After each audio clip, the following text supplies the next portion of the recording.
Bonjour, nous allons résumer ensemble le Tanya d'aujourd'hui, le 4 Tammuz 5780. Alors, le Admour Azaken termine le 11e Pérec du Sha'ar HaYichud Ve'emunah et il explique que chez l'être humain, alors il y a d'abord son intellect, après il y a les sentiments et après il y a les mots. Donc en général, les mots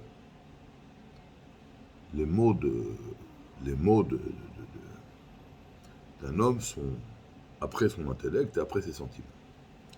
Chez Dieu, c'est complètement différent. Chez Dieu, la parole de Dieu est beaucoup plus élevée que l'intellect de l'homme, et beaucoup plus élevée que même les sentiments de l'homme.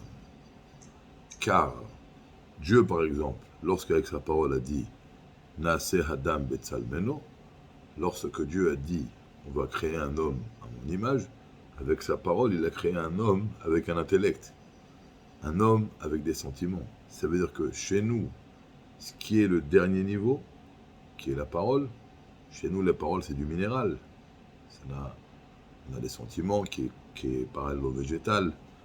On a l'intellect qui est parallèle à l'être humain, etc., etc. Alors que chez Dieu, chez nous, les lettres, c'est comme du minéral, alors que chez Dieu, la parole de Dieu, c'est quelque chose de très élevé. Maintenant, c'est quoi chez la parole de Dieu? Comme nous avons dit hier, c'est l'expression des sentiments ou de l'intellect de Dieu. Par exemple, avec sa parole, le premier jour, il a créé la lumière, il a créé l'eau. Donc la parole, c'était en vérité les lettres de Dieu, ce sont les ustensiles à travers lesquels et par l'intermédiaire desquels Dieu a mis en expression ses sentiments et a créé les mondes.